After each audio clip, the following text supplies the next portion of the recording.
मालनी, वो मालन पहुंच गई और क्या कह रही है, ये तो मुझे बेलपत्र के वृक्ष के नीचे मिला, आपके लिए लेकर आई, प्रणाम करती हूँ आपको, आप पा लीजिए। शंकर जी से कह रही है, आप पाओ पाओ।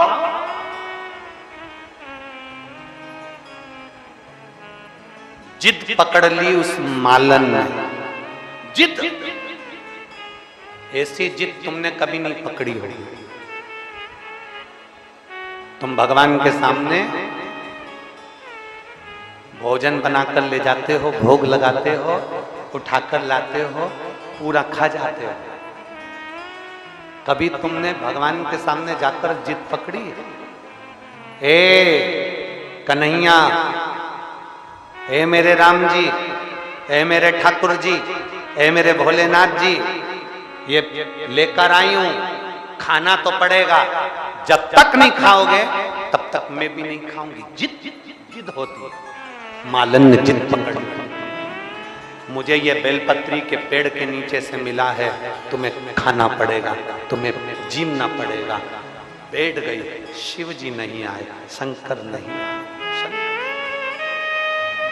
माली ढूंढने के लिए निकला, माली ढूंढने के लिए निकला। माली को लगा मेरी पत्नी कहां रह गई, आज दिन भर से नहीं दिखी, दिन भर की कब की गई मंदिर, मंदिर में गया माली, माली ने देखा कि पत्नी भगवान शंकर के शिवलिंग से लिपट कर बैठी थी और सामने प्रसाद रखा हुआ था और कह रही है कि खाओ पाओ, खाओ पाओ, बार बार कह रही है। पति ने उसको जगाया, बावरी हो गई है, तू क्या पागल हो गई है, चल उठ चल। पत्नी कहती है नहीं, जब तक ये नहीं पाएगा तब तक मैं जाऊंगी नहीं। शिवलिंग को लपेट कर रोती रही, बाबा आना पड़ेगा, खाना पड़ेगा, बाबा आना पड़ेगा, खाना पड़ेगा। अब तो बाबा था, कभी अपने असली स्वरूप में मेरा बाबा नहीं आता, किसी साधु के वेश में, किसी साधारण के वेश में, किसी सन्यासी के वेश में, किसी स्त्री के वेश में, किसी पुरुष के वेश में, किसी बच्चे के वेश में, किसी दूसरे के वेश में मेरा बाबा आ जाता है। और मेरा बाबा आया और बाबा ने आकर तुरंत हाथ से पात्र उठाकर कहा, मालन ये किसका प्रसाद रखा है? मालन ने कहा ये शंकर जी के लिए रखा है, मैंने रखा है। मालन मुझे भूख लग रही है, मैं बहुत दूर से चलकर आया हूं, क्या मैं इस प्रसाद को खा लूं? क्या मैं इस प्रसाद को खा लूं? मालन ने कहा मैंने तो बाबा के लिए रखा था, पर आप यदि भूखे हो तो आप खा लो, मैं बाबा को दूसरा बनाकर खिला दूंगी। इतने में बाबा ने कहा मालन तू तो ये प्रसाद की जिद पकड़ कर बैठी है भोलेनाथ जी से कि तुम्हें खाना पड़ेगा। मालन कहती है जिद मैंने पकड़ी है, पर भूख तुम्हें लग रही है ना, इसलिए तुम इसको पालो, पथिक हो, खाकर तुम जाओ, मैं बाबा से बात कर लूंगी। बस भोलेनाथ जी ने उस प्रसाद का कणका मात्र मुख में लिया, और जो मुख में लिया, मुख में लेते से ही मालन पीछे पलट कर देखती है तो चलते हुए मेरे महादेव निकल के जा रहे हैं। ये प्रतिबिंब मालन, प्रतिबिंब।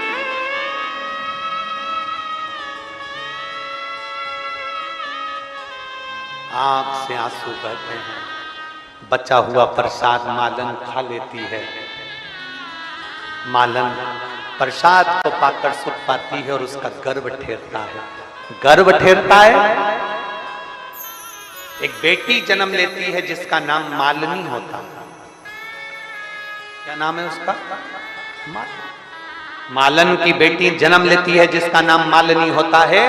वो मालनी बचपन से मिट्टी का शिवलिंग बनाकर पूजन करती है, शंकर की आराधना में डूबी रहती है, शिव स्तुति में डूबी रहती है। माली और मालन अवस्था पाकर प्राण छोड़ देते हैं। मालिनी अकेली रह जाती है, फूल बेचती, माला बनाती, माला श्रृंगार बनाती, बेचती और अपना यापन करती। समय की अवस्था में मालिनी के भी प्राण छूट जाते हैं। प्राण छूटने के बाद मालिनी शंकर का श्रृंगार करते करते प्राणों को छोड़ती है, तो पार्वती जी की सहेली बनकर निवास कर लेती है।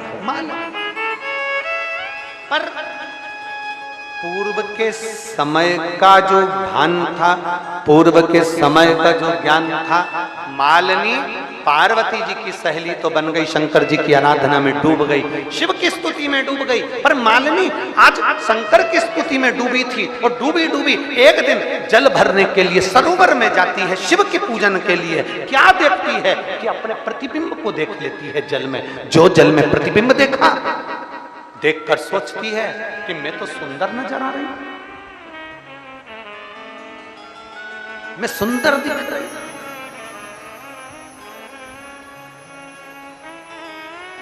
मालिनी को लगा कि मैं सुंदर नजर आ रही हूं, हो सकता है मेरी ये सुंदरता शिव की पूजन में बांधा बन जाए। मालिनी गई, पार्वती जी के चरणों में बैठ गई। पार्वती जी ने पूछा, मालिनी तुम मौन चुप क्यों, किस लिए? मालिनी कहती है, आज तक मैंने महादेव जी से कुछ नहीं मांगा, पार्वती माँ आपसे कुछ नहीं मांगा, आज मेरा मन करता है मैं आपसे कुछ मांग लूं, आज मेरा मन करता है मैं आपसे कुछ मांगू। मांगो, क्या चाहिए?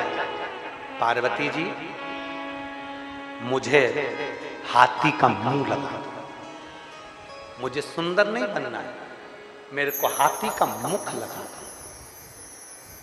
मालिनी को समझाया पार्वती जी ने, पर मानी नहीं। पार्वती जी ने मालिनी का हाथी का मुख लगा दिया। पार्वती जी की एक सहेली का वर्णन आता है मालिनी का, जिसका गजमुख है।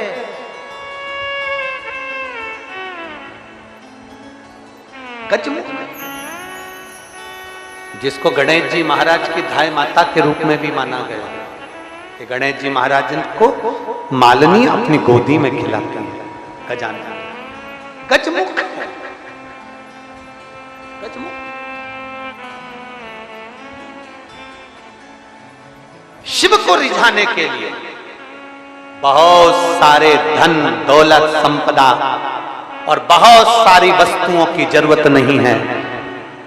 मालिनी का चरित्र कहता है, मां पार्वती जी की सखी का चरित्र कहता है कि एक लोटा जल से भी आप शिव को रिझा सकते हो।